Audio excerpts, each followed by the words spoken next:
할렐루야, 성도 여러분 안녕하세요. 오늘은 사무엘상 3장 1절에서 9절 말씀으로 지도자의 조건이라는 제목으로 은혜의 말씀 나눠보도록 하겠습니다.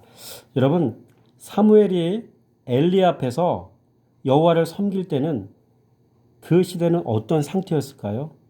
오늘 3장 1절 말씀 보니까 이에 대한 답이 나오더라고요.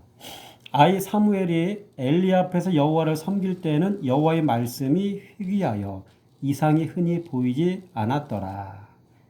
희귀하고 보이지 않고, 그렇죠? 말씀이 희귀하고 이상이 보이지 않고, 이게 사무엘이 엘리 앞에서 여호와를 섬길 때 여러분 영적 상태가 이렇단 얘기죠.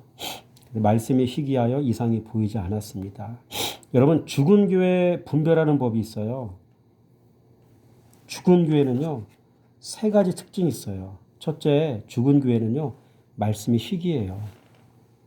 말씀이 희귀하니라. 그렇죠? 주구장창 복음만 외치는 그런 교회들이 요즘 너무나 많아요. 그래서 복음만 주구장창 외치지 예수 믿는 법을 가르쳐주지 않아요. 교회들이. 복음만 외치지 지도자가 또 그렇게 살질 않아요. 복음의 원론만 얘기하지 말씀의 실제를 얘기하지 않아요. 말씀의 실제를 경험해 보지 않았으니 얘기할 수가 없는 겁니다. 이런 교회가 죽은 교회입니다. 성도도 같은 이치입니다. 들은 말씀이 없으니 말씀을 얘기하지 않아요. 얘기할 수가 없는 거죠. 그렇죠? 지도자도 말씀 없고 성도도 말씀 없고, 둘째로 죽은 교회는 하나님의 이상이 흔히 보이지 않습니다. 그렇죠? 말씀이 희귀하고 이상이 흔히 보이지 않고, 하나님의 간섭이 없다는 얘기입니다. 이상이 흔히 보이지 않는다는 말은 하나님의 간섭이 없다는 말입니다. 여러분, 이 하나님이 말씀하시는 방법이 뭘까요? 여러분, 말씀 묵상하는 중 특별한 말씀을 통해 깨달음을 주셔요. 그래서 이 말씀 통해서 내 자신을 돌아보게 하시고요. 이게 하나님의 말씀하시는 방법이에요. 그래서 말씀 들으며 깨달을 때 깨달음 때문에 눈물을 줄줄 흘리며 회개하는 경우가 있고요. 저 같은 경우는 꿈으로도 말씀하시더라고요. 늘 말씀을 묵상하다 보니까 꿈에서도 말씀과 관련해서 뭔가를 가르쳐 주시더라고요. 그렇죠? 오래전에 저는 승객이 올 때 미리 꿈으로 한번 보여주신 적이 있어요. 그 교회가 내가 가야 될 이 승객교회가 어떤 교회인지를 꿈으로 먼저 보여주는 경우가 있어요. 최근에는 그 사람이 어떤 사람인지 보여주시기도 하고요. 그를 또 어떻게 대해야 하는지를 알려주시기도 합니다. 그래서 여러분, 성도 하나님은요, 말씀을 묵상하는 중에 말씀을 통해 깨달음을 주시기도 하고요. 꿈을 통해서도 또 주님께서 말씀하시기도 하고요. 내 입에 그에게 마땅히 할 말을 또 넣어주실 때가 있더라고요. 제가 21년 올해죠, 1월 17일 날 오전에 한 청년이 교회에 찾아왔습니다. 그 청년과 대화를 하기 전에 기도했습니다. 하나님, 이 청년과 어떤 대화를 해야 합니까? 그리고 그 청년에게 물었습니다. 형제님은 신앙 상담을 원하시나요? 아니면 재정적인 도움 얻는 것이 목적이신가요? 신앙 상담이 목적이 아니었습니다. 그러나 우리 교회는 재정적인 도움을 누군가에게 줄 수 있는 상황이 또 아니었어요. 여러분, 결론이 이런 쪽으로 나자 그 형제는 화를 내면서 교회 로비 문을 꽝 닫고 나가버렸어요. 하나님의 은혜와 자비가 목적이 아닌 청년이었죠. 참 안타까웠습니다. 처지는 딱 하나, 하나님의 은혜를 받을 수 없는 분이었습니다. 성령께서 내 입에 할 말을 넣어주신 겁니다. 신앙을 상담하고 하나님이 어떤 분인지 가르쳐 드리는 것입니다. 라고 제가 대화 중에 먼저 말씀드렸거든요. 그것도 그렇고 하나님이 다 생각나게 하시더라고요. 교회의 존재 목적은 구제가 아니라 말씀과 기도입니다. 라는 그런 말씀을 또 이야기 드렸죠. 사도행전 6장 4절 말씀이잖아요. 사도들이 매일 구제에 빠지는 것을 보면서 여러분, 교회가 혼란스러워졌거든요. 성도들 안에서. 그래서 사도들이 결단 내렸잖아요. 우리는 기도하는 일과 이제 말씀 전하는 일에 전무하겠다고 얘기했잖아요. 그러니까 이런 것들이 교회 사역에 본질인 거죠. 그러니까 생활하면서도 말씀을 묵상하기 때문에 말씀을 생각하게 하시고 깨닫게 하시더라고요, 하나님이. 그 사람에게 어떤 말을 전해야 될지를 또 알게 하시고요. 자, 그렇다면 성도는 어떤 통로로 하나님께서 말씀하실까요? 위에 세 가지 방법으로 말씀하시기도 하고요. 말씀에 종된 교회 지도자들을 통해서 말씀하시기도 하십니다. 말씀 전하는 설교자의 설교를 통해서 말씀하시기도 하십니다. 여러분, 세 번째입니다. 죽은 교회는요, 하나같이 지도자가 어둡습니다. 여러분 2절 말씀 보세요. 엘리의 눈이 점점 어두워가서 잘 보지 못하는 그때에 그가 자기 처소에 누웠고, 그렇죠? 엘리의 눈이 점점 어두워졌대요. 잘 안 보인대요. 그렇죠? 여러분, 눈이 어둡다는 말은 생물학적으로 나이 많아 늙었다는 의미만 함축한 것이 아니에요. 그런 뜻만 있는 게 아니에요. 그만큼 영적으로 둔해졌다는 뜻입니다. 이 사실을 뒷받침하는 사건이 홈리와 비느하스 사건 아닙니까? 이 홈리와 비느하스는 여러분 엘리의 두 아들이잖아요. 이 홈리와 비느하스는 여호와의 제사를 멸시했고요. 성전에서 섬기는 여인과 동침했고요. 백성들로 하여금 자신들이 지은 죄로 실족해 했습니다. 엘리는 이 사실을 알고도 그들을 단호하게 훈계하지 않았잖아요.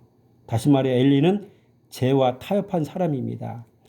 죄를 금하지 않은 것은 곧 죄와 타협한 것입니다. 그래서 하나님은 엘리에 대해 다음과 같이 진단하셨어요.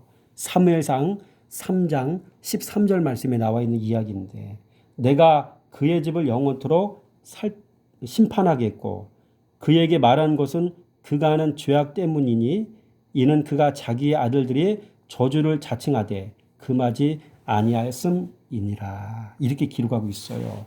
금하지 아니하였다. 죄와 타협했다. 같은 말인 것이죠. 여러분, 죽은 교회의 특징이 뭐라고요? 그런 교회는요, 말씀이 희귀해요. 죽은 교회는 하나님의 이상이 흔히 보이지 않아요.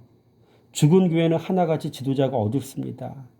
말씀 사랑하지 않으니 어두울 수밖에 없는 거죠. 빛을 사랑하지 않으니 어두울 수밖에 없는 거예요. 두 번째로 사사시대가 암울할 수밖에 없었던 결정적인 이유를 암시하는 구절을 사무엘상 3장에서 한번 찾아보겠습니다. 너무나 중요한 거예요. 사사기를 우리가 쭉 읽어봤지만, 살펴보았지만 왜 그 시대가 어두웠는지를 우리가 알 수 없었잖아요. 근데 3장 말씀 보니까 그 얘기가 다 나와요. 1절 말씀 보니까 뭐라고 했어요? 여호와의 말씀이 희귀하여. 말씀이 희귀하다네요. 7절 말씀 보니까 뭐라고 했어요? 여호와의 말씀이 아직 그에게 나타나지 아니한 때라. 말씀이 나타나지 아니한 때. 10절 말씀에 여긴 넘어가야 되죠. 그거 제가 읽어드릴게요. 여호와여 말씀하옵소서, 주의 종이 듣겠나이다. 아직까지 말씀하는 일이 없었던 얘기고요. 사무엘이 되 말씀하옵소서, 주의 종이 듣겠나이다. 이렇게. 이 말씀에 대한 얘기도 계속 강조되고 있잖아요. 이르되 내게 무엇을 말씀하셨느냐. 엘리가 사무엘에게 묻는 거죠. 본인은 하나님의 말씀을 들어본 적이 없거든요. 언제 들은지 모르겠군요.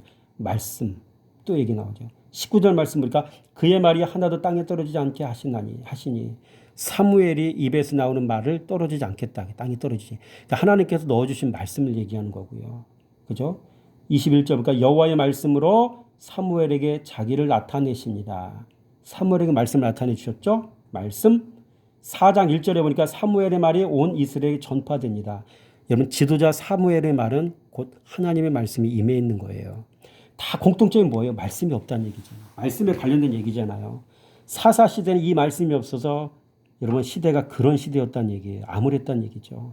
이런 말씀의 부재가 사사기의 영적인 암울함의 원인이었어요. 말씀 가진 주의 종의 부재가 사사기의 영적인 암울함의 원인이었습니다. 말씀 가진 지도자. 교회는 이런 걸로 보는 겁니다. 세 번째로 사사시대의 하나님의 희망의 불씨가 여전히 살아있음을 암시하는 단어를 한번 찾아보겠습니다. 3절 말씀에 여호와의 등불은, 하나님의 등불은 아직 꺼지지 아니하였으며, 아직 안 꺼졌대요. 희망이 있다는 얘기잖아요. 7절 말씀에 어디 있을까요? 사무엘이 아직 여호와를 알지 못하고, 아직. 그죠? 근데 시간이 지나면 알게 되어진다는 얘기잖아요.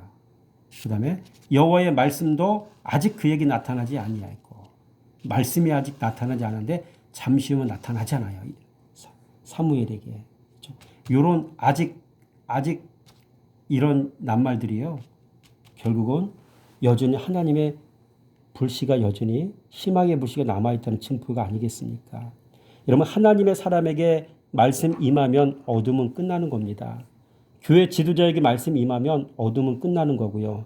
가정 안에 영적 가정이 여러분 한 사람 한 사람에게 말씀 임하면 가정의 영적 결박과 어둠은 끝나는 거예요. 물 끌어진 성도에게 말씀 임하면 인생의 어두운 안개는 거치는 거죠. 말씀 임하면 교회도 살고 성도의 영혼도 다시 살아나는 겁니다. 그래서 저는 여러분이 계속해서 말씀을 강조하는 거예요. 말씀을 통한 깨달음이 있어야 여러분의 영이 살고 교회가 사는 거예요. 여러분 자녀들의 영혼을 살리시길 원하십니까?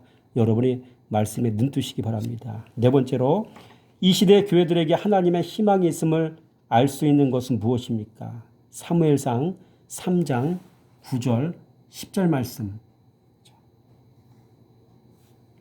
엘리가 사무엘에게 이르되 가서 누웠다가 그가 너를 부르시거든 내가 말하기를 여호와여 말씀하옵소서 주의 종이 듣겠나이다 하라 하니 이에 사무엘이 가서 자기 처소에 누우니라.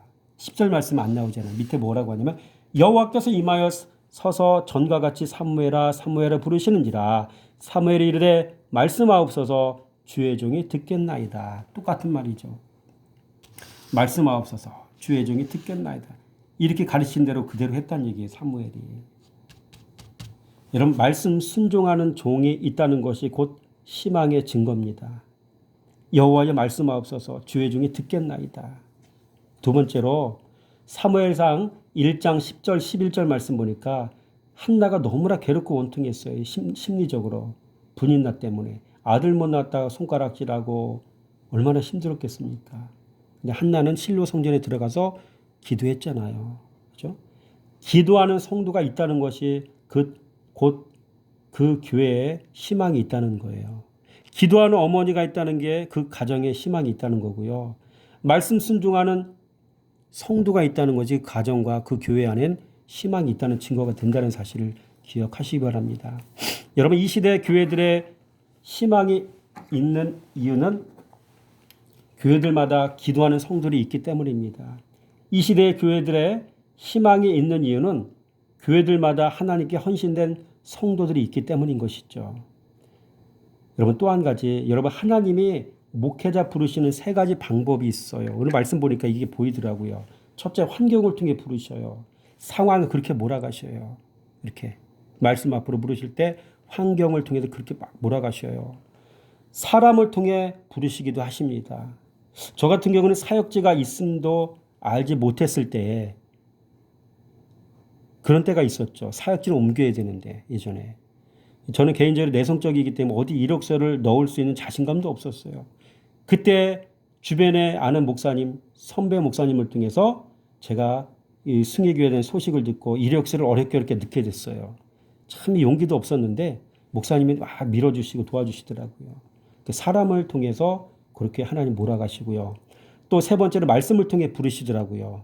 여러분 2015년 8월 달이죠. 저에게 해당되는 이야기입니다. 8월의 마지막 주일에 하나님께서 말씀으로 불러주셨어요. 그때 하나님은 나의 심령 상태를 말씀을 통해 보여주시더라고요. 여러분 가장 확실한 부르심은요. 말씀을 통해 부르시는 일입니다. 여러분 내가 말씀을 통해 부르심을 받을 때가 2015년 8월이었어요. 마가복음 10장 46절 52절 말씀인데 소경 바디메오가 바로 내 모습인 걸 깨닫게 하시면서 얼마나 울었는지 몰라요. 디메오의 아들 맹인 거지 바디메오가 길가에 앉았다가 46절 말씀이죠.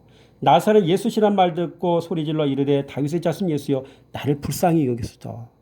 이 바디메오의 입술의 고백이 저의 고백이었더라고요. 너무나 불쌍해서 제 자신이. 다윗의 자손 예수여 나를 불쌍히 여기소서. 두 번 얘기하잖아요. 얼마나 눈물 나는지 모르겠더라고요. 예수께서 이르시되 내게 무엇을 하여 주기를 원하느냐. 맹인이 이르되 선생님의 보기를 원하나이다. 제 마음의 소원이었고 주님 보기를 원했어요. 내 앞날이 보이길 원했어요. 그렇죠? 예수께서 이르시되 내 믿음이 너를 구원하였느니라 하시니 그가 곧 보게 되어 예수를 길에서 따르니라. 구원받았죠. 보게 되었죠. 예수를 길에서 따르게 되었죠. 길에서 예수를 따랐다는 얘기는 제자가 되었다는 얘기예요. 말씀 제자가 되었다는 이야기죠. 요 디메디오에게 일어난 이 모든 일이 오늘 여러분이 말씀 전하고 있는 저자진의 삶 속에 이미 일어났습니다. 이렇게 하나님은요, 말씀을 통해서 불러주시더라고. 이게 완전한 부르심이에요. 주변의 환경을 통해서, 사람을 통해서 내가 이렇게 하나님의 인도하심 받아 잘 온 것 같은데 그게 끝이 아니에요. 말씀 앞으로 정확히 꼬리나지 않으면 모두가 다 허당이더라고. 여전히 방황하더라고요. 목회자일지라도. 여러분, 신앙 나왔다고 전부가 아니더라고요. 교회에서 신앙생활 하는 것 같다고 해도 그게 전부가 아니에요. 말씀 만나시기 바랍니다. 지도자도 성도도 말씀 못 만나면 여전히 세상 사람이나 똑같은 겁니다. 다섯 번째로 하나님이 지도자 부르시는 순서가 있어요. 어떤 과정을 통해 부르실까요? 여러분 3절 말씀입니다. 4절 말씀 볼까요? 여호와께서 사무엘을 부르시는지라 이렇게 했죠. 부르셨대요. 여호와께서. 여러분 하나님의 불가항력적인 은혜입니다. 이 부르심은요. 내가 뭐 하나님 앞에 밑전 돈 찔러져 가지고 어떻게 되는 게 아니에요. 하나님께서 자신의 의지와 뜻에 의해서 우리를 부르시는 거예요. 불가항력적인 은혜예요. 그래서 내가 종이 되고 싶다고 되는 게 아니에요. 말씀께서 나를 불러주셔야 돼요. 오늘날 교회는 자기가 목사진 사람이 너무 많다고 하셔요. 또한 부르신 건 맞는데 말씀 만나지 못한 목사가 태반이라고 하셔요. 말씀 못 만난 목사 만나면 성도도 지질이 고생할 수밖에 없는 거예요. 두 번째로 하나님의 부르셨으면 어떻게 되죠? 그 다음에 말씀이 나타나 주셔야 돼요. 그 사람에게. 7절 말씀. 사무엘이 아직 여호와를 알지 못하고 그렇죠? 여호와의 말씀도 아직 그에게 나타나지 아니한 때라 이렇게 이야기하죠. 여호와의 말씀도 아직 그에게 나타나지 아니한 때라. 말씀께서 자신을 드러내 주셔야 된다는 얘기예요. 여러분 여기서 말이라는 말이 있죠. 말씀이라는 말은요. 말씀. 이 말씀이라는 말은요. 히브리 언어로 다바르예요. 다바르. 말, 일, 사건 이런 뜻인데 또 그 다음에 보니까 나타나지라는 말이죠. 나타나지 이 말은요. 갈라라는 히브리어인데 폭로하다, uncover, 드러내다, 덮개를 벗기다 이런 뜻이에요. 종합하면 자신을 드러내 말씀하시다 이런 뜻이거든요. 이런 말씀을 보면 깨달음이 와야 돼요. 말씀 보면 하나님의 의도가 읽혀져야 돼요. 그래야 여러분 순종을 하지 않겠습니까? 이 은혜가 임하는 것이 하나님께로부터 이렇게 우리에게 주어지는 값없는 은혜라는 거예요. 그렇죠? 이런 은혜가 지도자에게 임해야 되고요. 성도에게 임해야 돼요. 이거 임하지 않으면 신앙생활 늘 답보 상태입니다. 세 번째로 말씀이 하나님이심을 알아야 돼요. 그렇죠? 아직 여호와를 알지 못하고 여호와는 말씀이시잖아요. 이 사실을 알지 못하면 성도들은 늘 고생하는 거예요. 그렇죠? 말씀이 하나님이심을 알아야 그래야 이제부터 무엇을 근거로 사역할지 또는 신앙생활할지를 알게 되는 것입니다. 이걸 알지 못하면 평생 헛발질만 하는 인생이 되는 겁니다. 이걸 알지 못하는 성도는 평생 종교생활을 합니다. 그래서 율법의 노예로 살 수밖에 없고요. 죄에서 자유하지 못합니다. 신앙의 형식만 배우고 살아가는 거죠. 그렇죠? 여러분 여기 또 말씀해 보니까 알지라는 말이 있어요. 이 알지는 야다거든요. 알다, 이해하다. 여러분 이 알지 야다는요. 신지식과 관련된 알을 뜻합니다. 말씀을 배워서 아는 것을 뜻하고요. 말씀을 경험해서 아는 것을 뜻하고요. 인격적인 교제를 통해서 아는 것을 뜻해요. 말씀이 내 안에 사무치게 들어와서 말씀과 인격적인 교제를 통해서 뭔가 깨달음이 있는 거예요. 말씀을 경험하여 아는 것을 뜻하는 것이죠. 말씀이 자신의 삶의 실제가 되어 아는 것을 뜻하는 것입니다. 여러분 이런 은혜가 저와 여러분의 삶 속에 임하길 원합니다. 여러분 지도자 부르실 순서가 뭐라고요? 하나님의 부르심이 있고요. 말씀이 내게 나타나 주셔야 되고요. 말씀이 하나님이심을 우리가 알아야 되고요. 그렇죠? 그 다음에 네 번째 뭘까요? 말씀 순종하는 사람이어야 돼. obey. 9절 말씀 볼까요? 엘리가 사무엘에게 이르되 가서 누가 누웠다가 그가 너를 부르시거든 내가 말하기를 여호와여 말씀하옵소서 주의 종이 듣겠나이다 하라 하니라. 이에 사무엘이 가서 자기 처소에 누우니라. 그대로 했어요. 나중에 보니까. 그렇죠? 주의 종이 듣겠나이다. 이거 순종 아닐까 이거? 듣겠나이다 이 말은요. 샤마입니다. 신명기에 나오잖아요. 들으라 이스라엘아. 샤마 이스라엘 그런 뜻이 들으란 얘기예요. 듣다, 경청하다, 순종하다 세 가지 뜻이 있어요. 듣고 순종하고가 여러분 신앙생활의 핵심입니다. 여러분 순종하는 성도가 되시기 바랍니다. 마지막으로 말씀 안에 거하는 삶을 살아야 돼요. 보세요. 자기 처소에 누우니라. 요 말은요. 샤카브예요. 샤카브. 눕다. 드러눕다. 여러분 샤카브는요. 동침하는 것을 의미합니다. 또 한 가지 죽어서 눕는 것을 의미하더라고요. 이게 무슨 의미일까 생각해 보니까 말씀과 동침한다는 말은 말씀과 깊이 교제한다는 말이고요. 말씀 때문에 죽어서 눕는다는 말은 말씀으로 자기 부인한다는 말입니다. 말씀과 교제하고 말씀으로 자기 부인하는 것이 곧 말씀 안에 거하는 삶이라는 이야기가 되는 것이죠. 여러분 하나님이 지도자를 부르시는 방법도 이러하고요. 하나님이 당신의 백성, 당신의 자녀를 부르시는 방법도 이와 비슷하고 똑같습니다. 여러분의 삶 속에 여러분 오늘 말씀의 제목처럼 지도자의 조건이 무엇인지 좀 더 넓은 의미를 생각해 보면 하나님의 부르심을 받은 성도의 조건은 무엇인지 같은 얘기 아닌가요? 여러분 오늘 말씀을 다시 한번 씹어서 생각해 보시면서 여러분 하나님께 정말 잘 부름 받았는가? 잘 따라가고 있는가?